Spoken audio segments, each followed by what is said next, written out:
Women do not need your pity. Pity is not a cure. It is a verdict, and you can feel the contempt hiding behind it the moment you offer it. Most people think this is about manners. It is not. This is about how humans assign value to someone who is struggling, and how the hidden mind responds when you try to soothe pain without changing anything underneath it. When you pity a man, you are not helping him heal. You are quietly repositioning him in your mind. You are placing him above him, and placing yourself safely on solid ground. And because your nervous system has already decided his status, your kindness becomes a leash. Welcome to the hidden self, where we stop dressing ugly psychology in pretty words.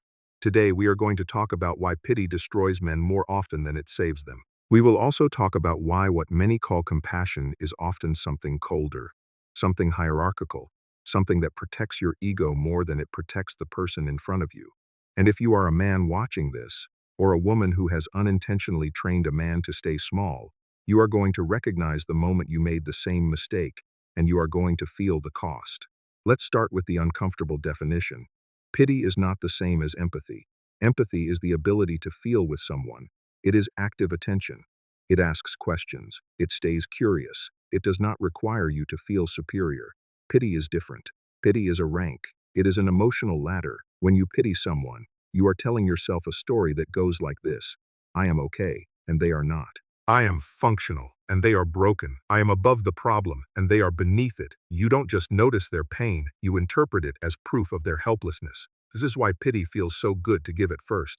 It creates distance. It gives you a moral role. It lets you be the good person who comforts the unfortunate, but the other person does not experience it as rescue. He experiences it as an announcement. You are not a threat, not a competitor, not a partner in the real world. You are an object to manage, a case to be handled, a burden to be reduced, and that is where the knife hides, because men, especially in modern life, are trained to survive through status and agency. They are trained to earn respect by solving problems, building safety, and taking responsibility. When you pity him, you assault his agency without touching his circumstances. You calm your own discomfort while leaving the deeper mechanism intact. So here is the first brutal truth. For women and children, pity often comes with protection. That is not sentimental. It is evolutionary. Human groups invest differently depending on what role someone plays in survival and future reproduction. Women and children tend to be protected because they represent the continuity of life. Pity flows into protection because the group survival logic makes it rational. But pity toward men is structurally different. For a man, pity signals a loss of usefulness in the social ecosystem. It implies he no longer contributes. It implies he can't carry his weight. And in the hidden architecture of many minds, that becomes an existential threat to his identity. A man being pitied is not just sad. In the eyes of the person offering pity, and sometimes in his own internal mirror, he becomes a declining asset. And when people experience you as declining, they do not invest, they withdraw. They stop believing you can recover. They stop extending trust. They stop taking your choices seriously. That is why pity often ends with rejection that feels subtle at first. A woman might say she is worried. A friend might say he just wants to help. A family member might send messages that sound caring. But underneath, the social signal is clear. You are less of a man now. You are less capable. You are less stable. And once that signal enters the mind, it changes how every interaction lands. Now let's go deeper, because this is where many people hide behind comforting myths. The biggest myth is that pity is harmless because it is just sympathy. No, pity is a permission slip. It tells a person they do not have to change. It tells him his current state is acceptable, or at least tolerable, because someone is soothing him. Pity can become a narcotic for identity. It dulls the emotional pressure that would otherwise force him to reorganize his life. Imagine a man who loses his job. He collapses. His bank account doesn't care about his feelings. His rent doesn't negotiate. His creditors don't soften because you are kind. If people respond with pity, the emotional system learns a dangerous pattern. Pain will be followed by comfort that requires no action. He might receive meals. He might receive "it's okay, take your time" speeches. He might receive support that covers immediate needs. And for a while, he breathes easier. But something else happens too. His brain learns a shortcut around responsibility. He learns to associate failure with relief. He learns to survive by being treated as fragile, not by building capability. Over time, he stops asking the question that would awaken him. The question is simple and brutal: what needs to change? Starting with me. Pity removes urgency, and urgency is fuel. Now let's talk about a third mechanism most people never admit: Pity changes how desire and respect behave inside relationships. Respect is not the same as affection. Respect is the invisible currency that determines attraction. It governs whether someone feels safe to be vulnerable or whether they feel trapped in a role. When a woman pities a man, she might think she is offering love. But pity often leaks into a look, a tone, a body language that communicates helplessness. The man senses it, even if he can't articulate it. It becomes hard for him to feel like a protector, a builder, a leader. And once he stops feeling that identity, the relationship becomes asymmetrical in a way that kills romance. There is a psychological rule that most people learn through disappointment. Attraction requires a sense of competence. It requires a partner to be able to contribute to safety. If the partner becomes a receiver of pity, he becomes an emotional child in the system. And that role is nearly poison for desire, unless the woman is his mother. In adult life, mother dynamics is not a foundation. It is a detour into resentment. So if you are listening because you have offered pity to a man and then wondered why everything cooled, pay attention. It cooled because pity taught him to relax in failure and taught you to stop treating him as fully capable. You might still care, but care without respect becomes a different kind of loneliness. Now, let's make this even more honest. Pity is deeply connected to the cultural rise of the victim mindset. In modern societies, people have learned how to convert injury into entitlement. They use trauma as a bargaining chip. They claim rights based on harm, and they demand that others carry emotional costs in the name of healing. Women can sometimes do this more effectively in social environments because many cultures are trained to protect women and children, and to treat female suffering as sacred. But when men attempt to perform the victim role to get pity, the outcome is usually colder. Not because everyone is evil, because the collective expectation for men is different. Men are expected to solve problems, not to become problems. Men are expected to reduce burden, not to generate new needs. When a man tries to extract pity from the social system, he triggers a social alarm. He is not contributing the role we need. This is why pity is often received with quiet contempt.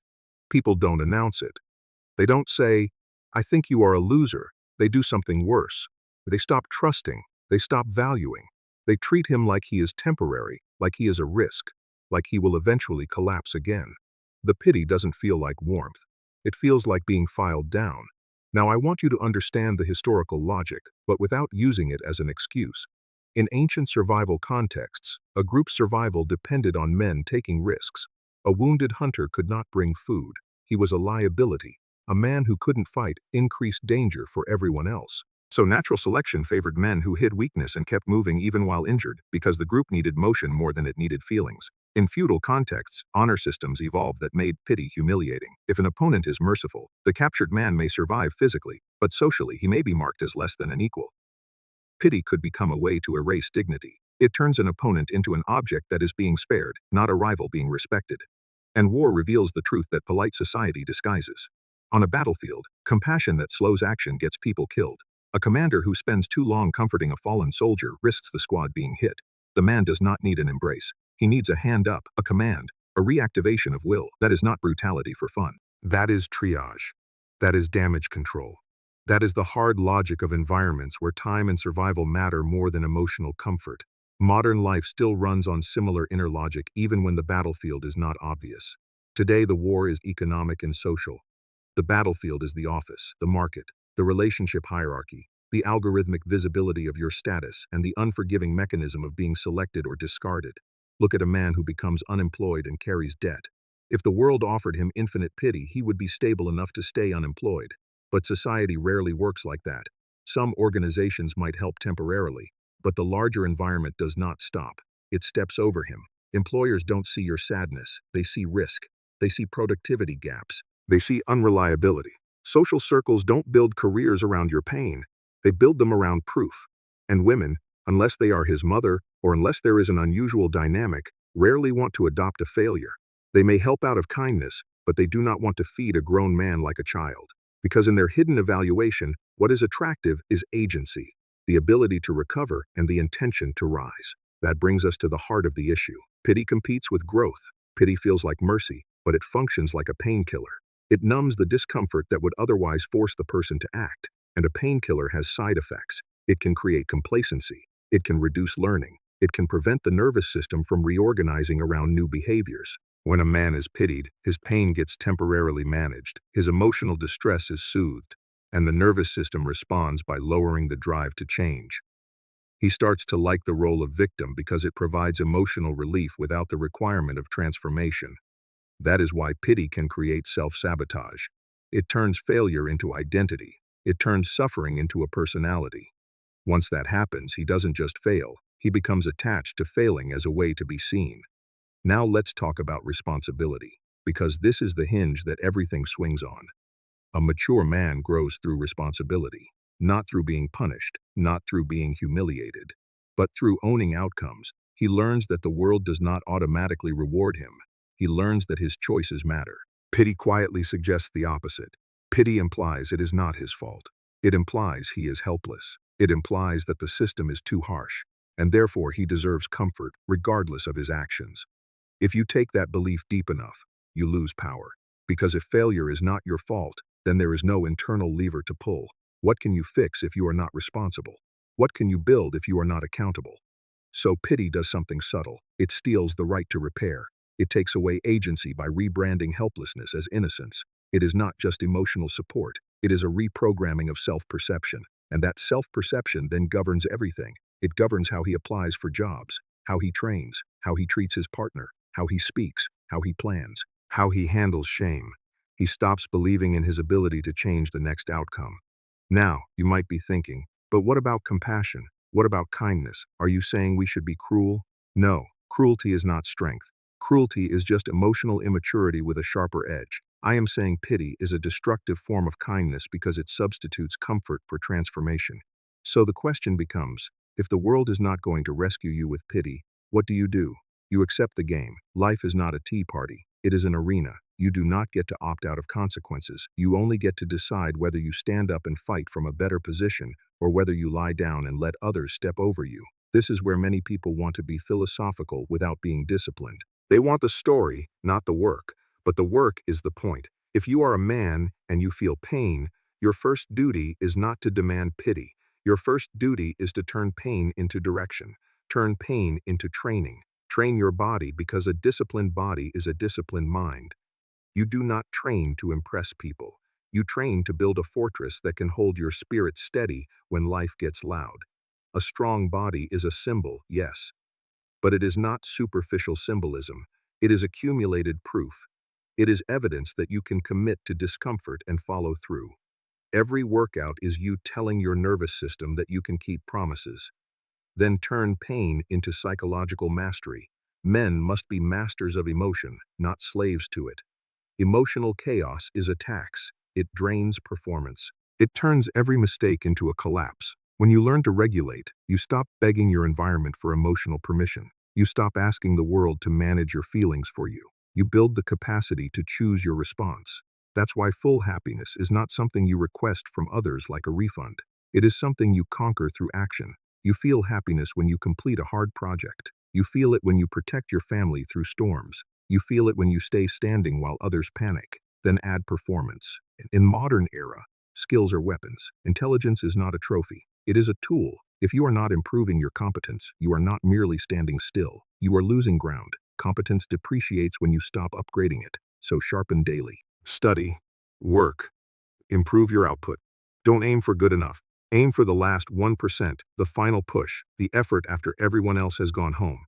This is where respect comes in. Respect is what men are actually hungry for, not affection, not pity, respect. And respect is not handed to you because you suffer. Respect is earned when you produce reliability. It is earned by consistency under pressure. It is earned by showing up in hard moments, not by performing helplessness. Respect is built in sweat on a training mat. It is built in late nights at a desk when nobody claps. It is built in scars, both physical and psychological, from failures you survived and learned from. When you are finally at your best, you realize something that hurts at first. The pity you once wanted was a chain. It kept you from moving toward your own competence. It kept you stuck in the role of the person who waits for help instead of becoming the person who gives help.